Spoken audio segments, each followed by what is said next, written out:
teman-teman semuanya.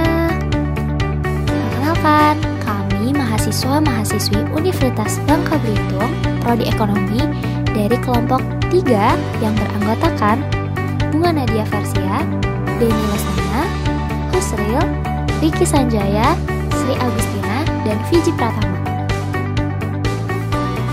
Di sini kami akan membahas tentang interregional trade loh, atau yang sering disebut perdagangan antar daerah. Mari kita mengupas tuntas apa sih interregional trade itu? Tapi sebelum kita mengupas tuntas, kita lihat latar belakangnya dulu ya. Perdagangan besar-besaran antar pulau di seluruh Indonesia sudah terjadi sejak zaman penjajahan Hindia Belanda oleh VOC loh. Kebanyakan perdagangan ini dilakukan oleh ras Cina yang merantau ke Indonesia sebagai pedagang. Perdagangan antar daerah ini terjadi dikarenakan adanya perbedaan sumber daya, baik sumber daya alam maupun sumber daya manusia yang dimiliki oleh setiap daerah. Sehingga produk atau komoditi yang dihasilkan tidak dapat memenuhi kebutuhan setiap daerah yang sangat beragam. Perdagangan antar daerah juga memiliki manfaat bagi daerah yang bersangkutan. Tetapi, perdagangan antar daerah juga merupakan perdagangan dalam negeri yang harus memiliki prosedur, sehingga perdagangan yang terjadi dapat berjalan secara efektif dan efisien, serta tujuan dari perdagangan tersebut dapat dicapai secara optimal pastinya. Di masa sekarang, perdagangan antar daerah atau antar pulau tidak lagi dengan cara tradisional, dan faktor-faktor yang menjadi penghalang sudah bisa diatasi. Walaupun masih ada beberapa wilayah yang masih mempertahankan cara tradisionalnya loh. Jual beli online telah memudahkan masyarakat untuk melakukan perdagangan lintas daerah, bahkan lintas negara, dengan bantuan alat komunikasi, jasa kirim, serta internet. Jarak bukan lagi masalah. Nah, berdasarkan latar belakang tersebut, mari kita kupas lebih lanjut mengenai interregional trade atau perdagangan antar daerah. Perdagangan menurut KUHD pasal 3 adalah membeli barang untuk dijual kembali dalam jumlah banyak atau sedikit, masih berupa bahan atau sudah jadi, atau hanya disewakan pemakainya. Kegiatan perdagangan mempunyai peran penting terhadap perkembangan suatu daerah. Usaha perdagangan dapat mempertinggi nilai suatu barang, mempertinggi tingkat konsumsi masyarakat dalam jenis dan kualitas barang, serta memperluas pergaulan hidup antar manusia, antar daerah, dan juga antar negara. Jenis-jenis perdagangan meliputi yang pertama, perdagangan internasional, dan yang kedua, perdagangan nasional.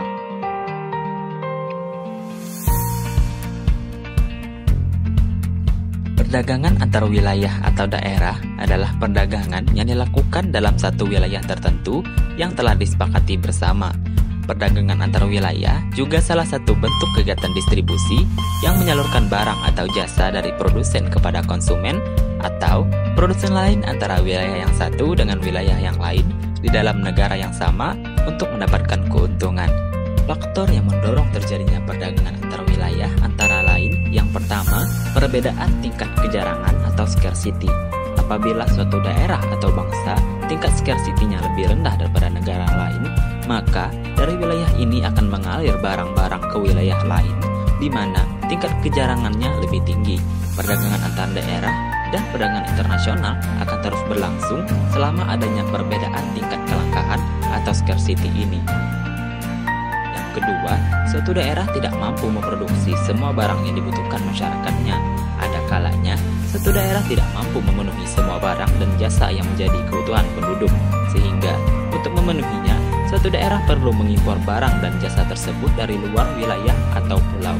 Dengan demikian, kebutuhan produk dapat dipenuhi. Yang ketiga, perbedaan sumber daya alam. Perbedaan sumber daya alam mendorong setiap daerah menghasilkan produk yang berbeda. Hal ini mendorong terjadinya perdagangan di antara wilayah yang memiliki produk yang berbeda. Dan yang keempat, perbedaan kemampuan sumber daya manusianya. Kemampuan sumber daya manusia antar wilayah satu dengan wilayah yang lain itu berbeda. Contoh, ada daerah yang sudah mampu dan ada yang belum mampu untuk memproduksi padi dengan cepat dengan menggunakan bantuan mesin, dan daerah lain masih menggunakan tenaga manusia atau kerbau dalam membajak sawah, sedangkan hampir seluruh wilayah membutuhkannya untuk makanan pokok.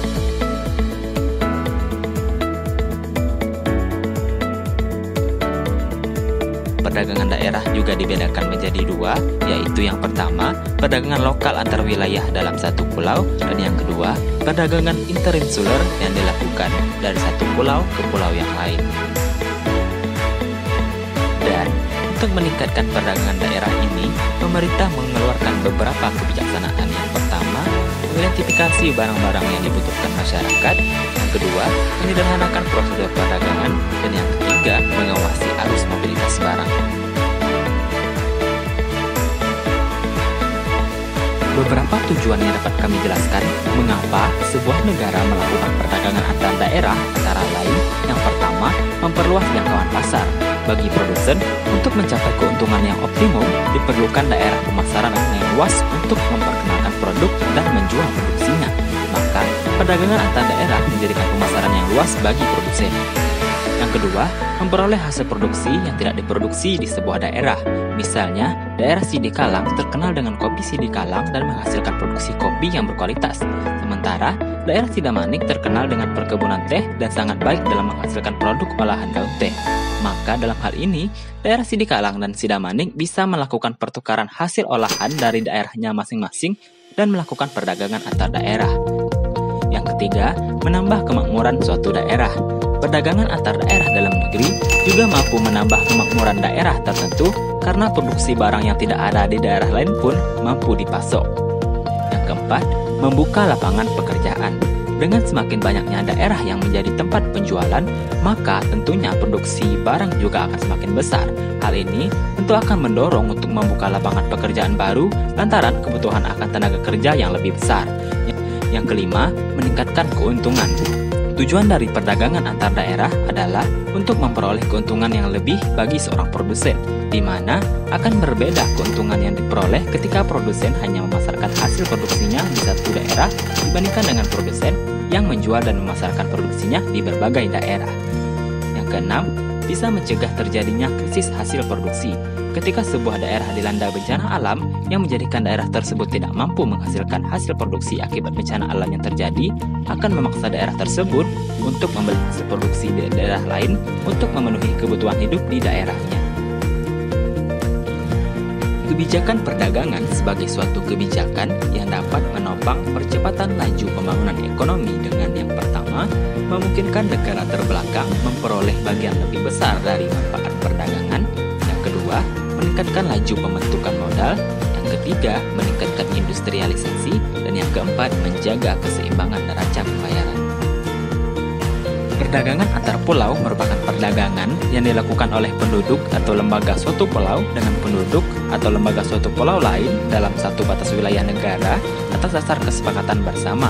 Perdagangan antar pulau bisa dilakukan secara tradisional, yaitu dengan menggunakan kapal-kapal sederhana yang bisa menjangkau satu pulau dengan lainnya, atau dengan cara modern melalui jaringan komunikasi seperti telepon dan internet.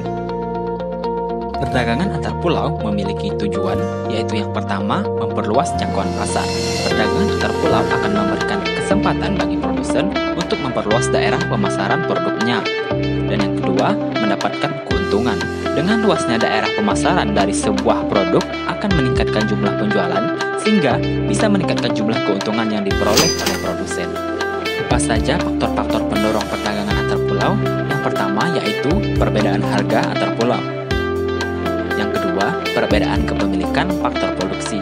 Misalnya, Pulau Kalimantan mempunyai sumber daya tambang batu bara, sedangkan di Pulau Jawa terdapat pembangkit tenaga listrik yang membutuhkan pasokan batu bara.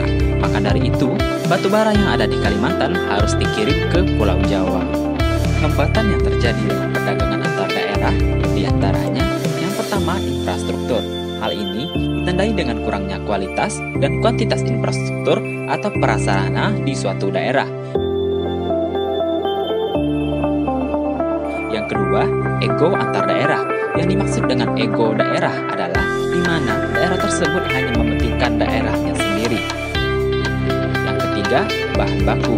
Dalam perdagangan antar daerah, bahan baku juga menjadi salah satu hambatan dikarenakan adanya sifat ketergantungan bahan baku dari suatu daerah ke daerah yang